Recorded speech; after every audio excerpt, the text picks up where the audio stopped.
부동산 거래의 새로운 시대가 열립니다. 부동산 거래의 복잡함을 줄이기 위해 새로운 모바일 등기 시스템이 도입됩니다. 하지만 과연 이 변화가 진정으로 우리의 편의를 높일 수 있을까요? 지금부터 그 이야기를 함께 나눠보겠습니다. 안녕하세요. 오늘은 한국의 부동산 거래와 관련된 흥미로운 변화에 대해 이야기해보려고 합니다.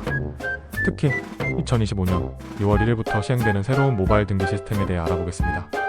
이 변화는 주택 거래의 복잡한 절차를 간소화하기 위한 시도로 과연 사용자들에게 얼마나 유익할지 궁금하네요.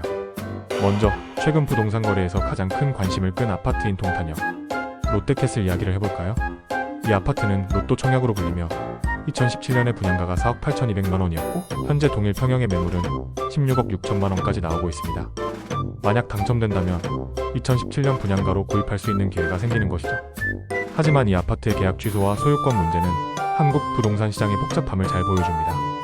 계약 취소 이후에도 정상적인 소유권 이전 등기가 이루어진 상태에서 아파트를 구입한 사람은 소유권이 사라지는 불합리한 상황을 겪게 되었습니다. 이는 한국의 등기 시스템의 공신력이 부족하기 때문입니다. 한국의 부동산 등기 시스템은 1912년부터 시작된 토지조사와 관련이 있는데 이로 인해 소유권 기록이 불완전해지는 경우가 많았습니다. 광복이나 전쟁을 겪으면서 많은 기록이 사라지거나 잘못 기재되기도 했고 현재 한국의 민법은 등기의 공신력을 부정하는 선택을 하게 되었습니다. 즉, 등기부에 기재되어 있어도 그것을 믿고 거래한 사람을 정부가 보호하지 않는다는 의미입니다.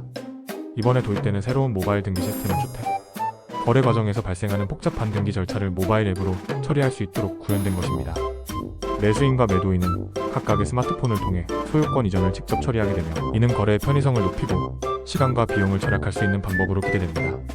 특히 과거에는 부동산 거래 후 법무사를 통해 소유권 이전 절차를 진행해야 했고 이 과정에서 여러 대면 미팅과 서류 작업이 필요했습니다. 하지만 모바일 앱을 통해 이러한 절차를 간소화하면 더 많은 사람들이 쉽게 부동산 거래에 접근할 수 있을 것입니다. 그럼에도 불구하고 이러한 변화에는 여러 가지 우려와 문제가 따릅니다. 새로운 시스템에 따라 모든 거래 당사자가 직접 앱을 통해 절차를 진행해야 하므로 사용자의 디지털 리터러시가 중요한 요소가 될 것입니다.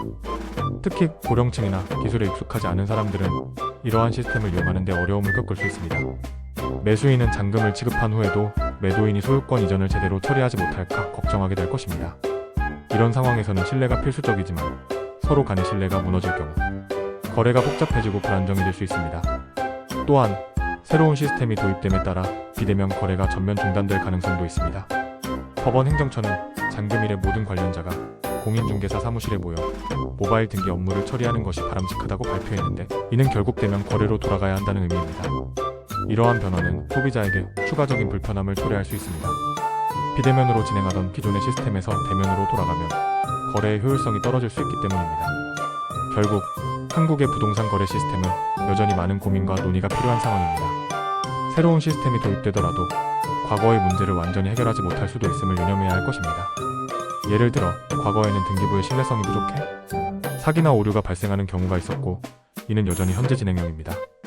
따라서 새로운 모바일 등기 시스템이 이러한 문제를 완전히 해결할 수 있을지는 의문입니다. 이 새로운 시스템이 시행됨에 따라 부동산 거래에 대한 소비자들의 인식도 변화할 가능성이 큽니다. 매수인과 매도인 간의 신뢰가 필요할 뿐 아니라 거래에 대한 불확실성을 최소화하기 위한 다양한 방법들이 필요할 것입니다. 예를 들어 부동산 중개업체가 제공하는 서비스의 신뢰성을 높이기 위해 추가적인 보증이나 정보를 제공하는 방법도 있을 수 있습니다. 결론적으로 한국의 부동산 거래 시스템은 새로운 모바일 등기 시스템의 도입으로 많은 변화가 예고되고 있습니다. 하지만 이 변화가 진정으로 사용자에게 편리함을 줄 수 있을지는 지켜봐야 할 문제입니다. 여러분은 이러한 변화가 긍정적인 영향을 미칠 것이라고 생각하시나요? 이러한 변화가 우리에게 어떤 기회를 제공할 수 있을지 함께 고민해보면 좋겠습니다.